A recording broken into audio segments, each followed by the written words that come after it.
just a second. Give it a second. More. Again. Any minute now. And here it goes. And do do do do do do.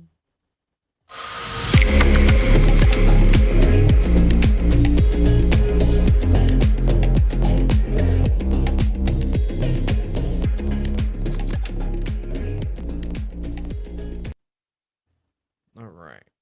And hello, and welcome back to Retrieving Sanity with your podcast host Keegan. And this is your podcast for all mental health, addiction, recovery issues, and topics. And today I have a question for you. And how healthy are you? Do you think you're pretty healthy? Well, I hope so. Because health is, well, rather important because without it, we'd be dead. So hopefully you're healthy and hopefully it's doing well for you in all regards. Because, sorry, uh, in sobriety, all of this is compacted by everything that we maybe did in our past. So we have to sit there and be a little bit more careful with everything. But this doesn't really just apply to only sobriety because if you're past the age of, I think it was 25, you're technically dying. Welcome to real life. At that age, we're stopping the, well, we're not necessarily stopping, but rather the amount of new cells is, well, outnumbered by the amount of dying cells. So essentially, we start dying very, very, very, very, very slowly around 25. It's 23, 24, 25, somewhere around there. So after your mid 20s, welcome to falling apart because it happens way quicker than you think. And for anyone that's older than me or as old as me and has put as many miles on their body, you know exactly what I'm talking about. So, there's something we like to try to do with our health, though, and that's control it, right? And it's something that we like to think that we have a good control of. Eat the right things, do the right things, exercise, breathe right, meditate, go for hikes, do this, do that, and, just. Sorry. See, and there's something right there. I could have probably taken an allergy pill today, but at the same time, it's something that wasn't bothering me yet. So, what I can do is drink some water, and hopefully that clears up whatever is bothering my throat. So, anyways, as I was saying, with our health, we like to think that we have control over it. We like to say, I do all this and I'll be healthy. Okay, well, that's cool, but what is healthy? And healthy looks a little bit different for everyone. But optimally, we have vital signs, and those vital signs essentially just let us know, hey, are you good? Like, are you alive? Yeah, cool. And then, are you almost dead and or dying? Those are vital signs. They don't really tell us that much. And aside from that, if we were to go off of that to say I'm healthy, then next thing you know, everyone's going to start falling apart left and right because they're not doing the things that they need to do to maintain their health. So health can be anything from our mental status to our physical status to our spiritual status.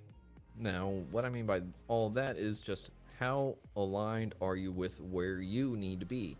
And it's easier said than done, of course, just like everything else in this world. But the thing is, you have a good idea of how healthy you are, whether you know it or not. It's called your intuition, and you can listen to it. And some people are really, really good at it, and some people have no idea what it sounds like. Some people say they don't have an inner voice or anything of that sort, and those people, I think, are the ones that should be checked out. But I disagree. I digress. The whole thing is our intuition can tell us what our body specifically needs. Our body is as unique as our minds and so on and so forth. So we kind of somewhat know what we need, whether we know it or not. It's just, are we listening? And that's the thing, is that with addictions to food and like sugar and sodas and carbs, stuff like that, it's easy for our body to get hijacked and say, "Oh, I need more of that," even though I really don't. And the same thing can be said with like exercise or really anything that can be considered healthy, like water. Believe it or not, you can actually drink too much water and die. So don't drink too much water. Too much of a good thing is a bad thing. So what we can do though is do the things that are supposed to keep us healthy, right? Quote unquote. And that should do the trick. But what happens whenever it doesn't? What happens whenever I'm sitting there and I'm doing all the right things? I'm meditating, I'm doing this, doing that, doing this, and I start feeling bad. Well, okay, maybe it's just the flu. I can sit it out for a couple days. Well, it's not the flu. Okay, well, maybe it's just this, maybe related to my past addictions, Like, well, no, okay. Well, maybe it's this. And this is all being self diagnosed, and all hypothetical. But the thing is, if I put it off, then I'm not really going to figure out what's going on. I can listen to my body, and that's going to give me an idea of where to start. So, trying to figure out where to start, I need to listen. Am I tired? Am I hydrated? Am I hungry? Am I lonely? Even, and all these can compact into essentially feeling like shit. So, whenever we're feeling like shit, we need to figure out how to feel unshit. So, what we can do is, well, do the things. Those usually either reset us or get us closer to a balance, and hopefully that's good enough. But the thing is, doing the right things leads us into something called the fallacy of control. Now, the fallacy of control is something that, believe it or not, you probably practice this one way or another, and it's probably in regards to health and for this exact reasoning. So, the fallacy of control can be broken down into two types, the internal and external. Yay, fun stuff, right? So, the fallacy of control is a type of cognitive distortion where an individual incorrectly perceives their level of influence over external events or other people. It manifests in two opposite but equally distorted ways. So, like I said, we have the internal and external, and they are pretty self explanatory, but let me read it for you, anyways. So, internal control fallacy is the belief where I am personally responsible for the feelings, actions, and well beings of others for events that are largely outside of my control. So, some characteristics of that would be feeling overly responsible, guilty, and burdened. Now, it's my fault my friends aren't happy, or I must make everyone else happy. And doing that, I just realized that like my media is way weird. Sorry, I'm listening to music and it's like echoey.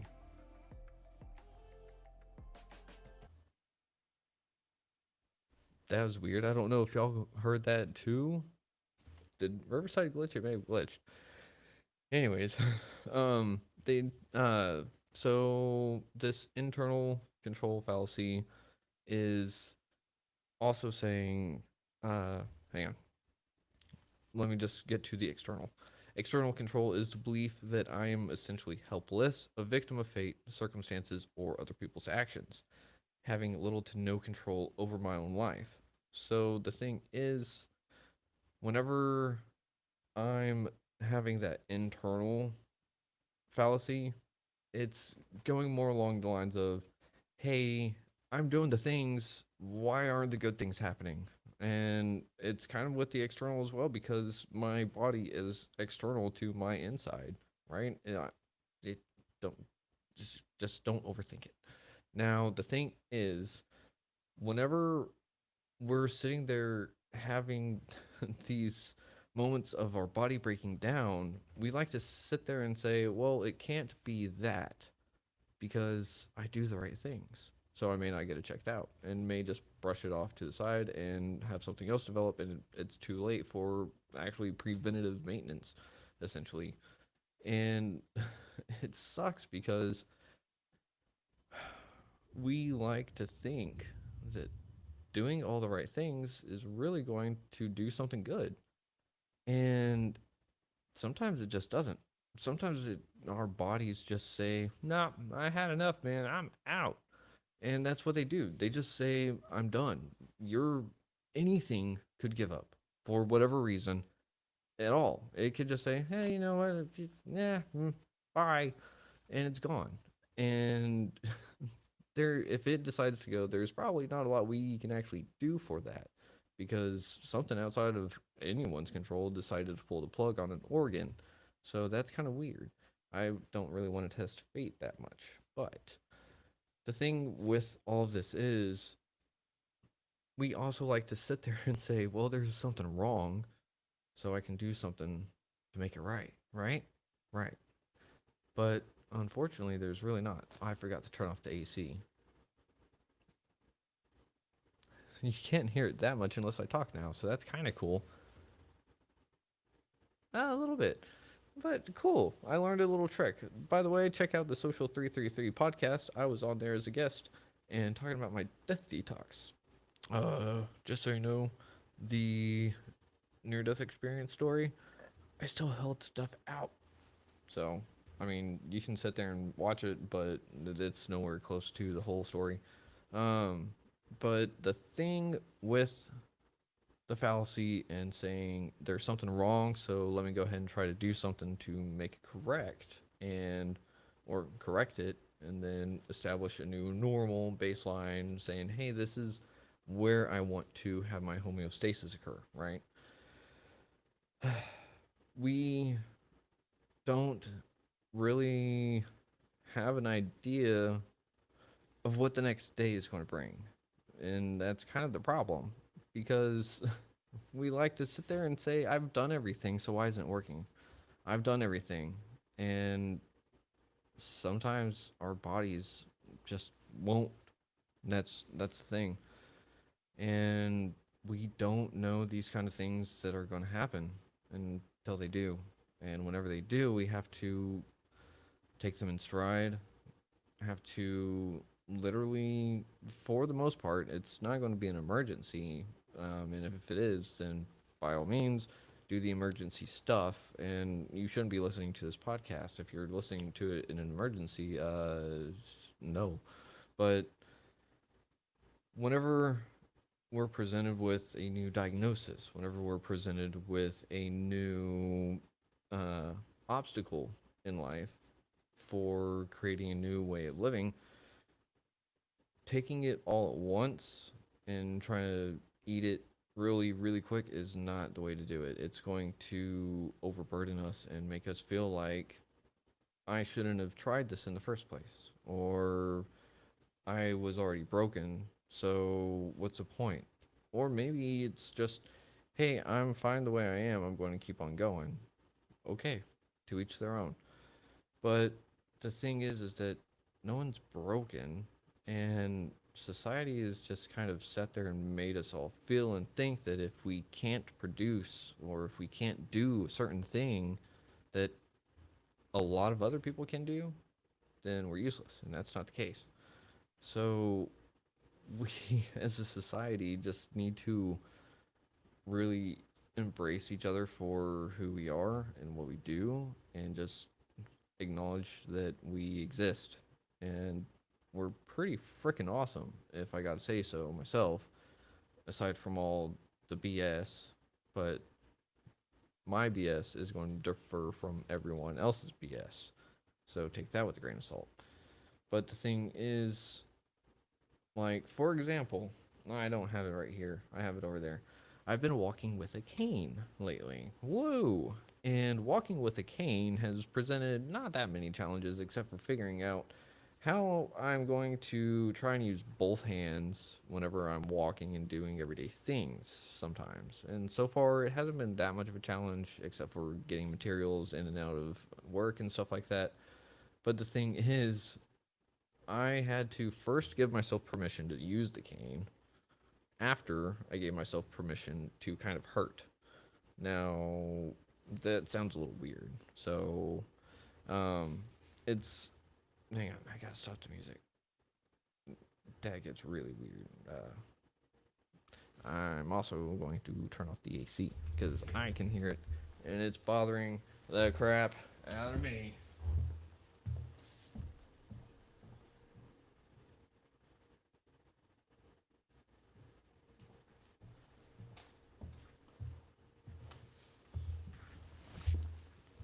Give it just a few seconds, and it'll turn off here in a minute.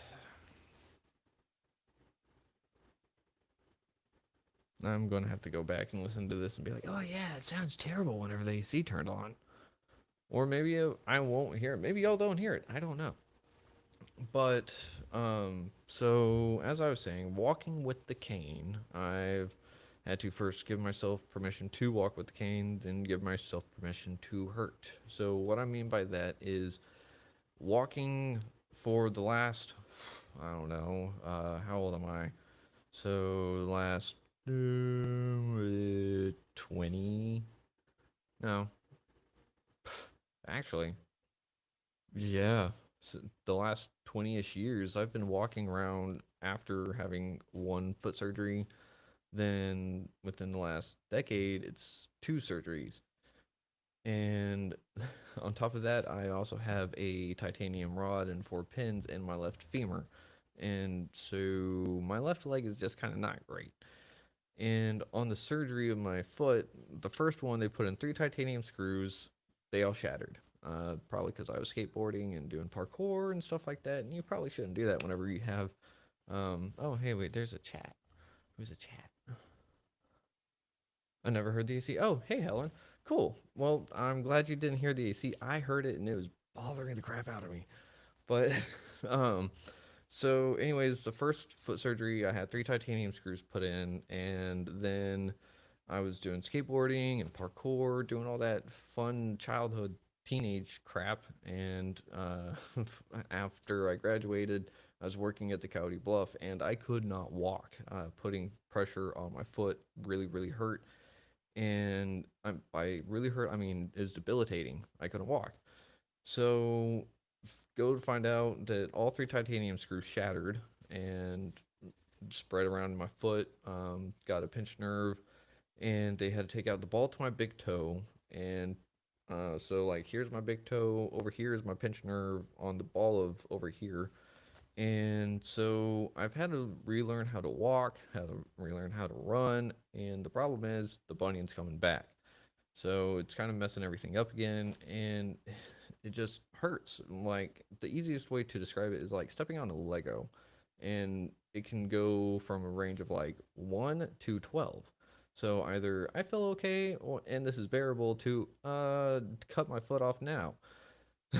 So I could either go get another cortisone steroid shot, but I don't have the insurance, and I can't go to Amarillo at the moment to get a $130 one from the last foot doctor while they're still around. But the thing is, I started walking with a cane, and I'm only 32 years old, about to be 33. And boy, oh boy, is it weird.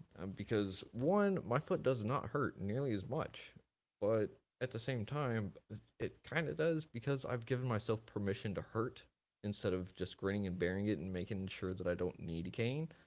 And I can tell you right now that I'd rather walk with the cane and have a little bit more, like something else to hold on to than sitting there and going like, "Oh, hey, I suddenly don't have a foot to stand on literally."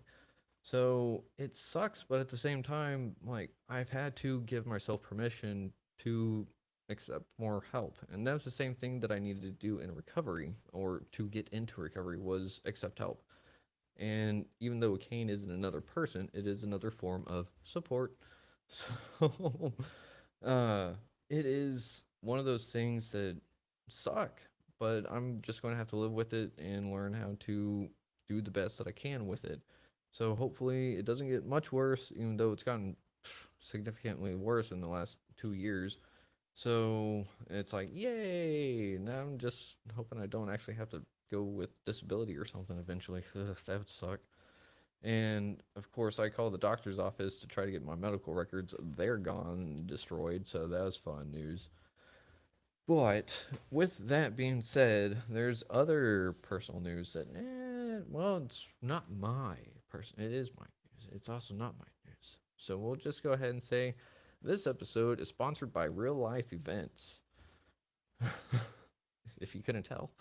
Now, the thing is, we can sit there and say, I'm healthy. So why should I worry?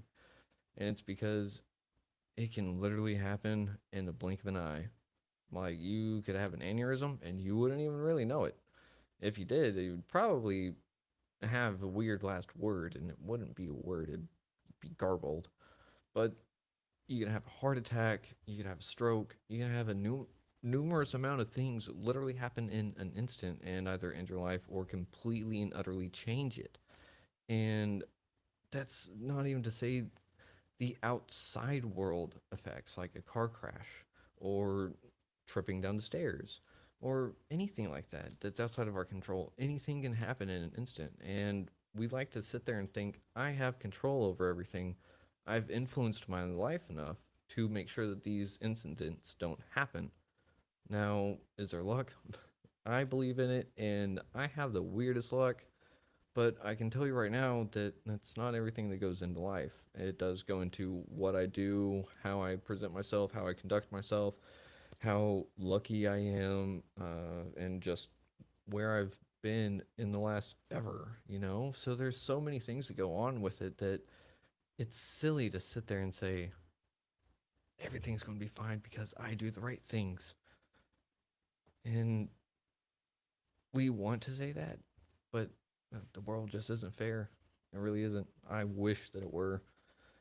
And there's times that it feels like it is. Then there's times where it's like, hmm, it does not feel fair at all. And it's not. And I just have to learn to live with it.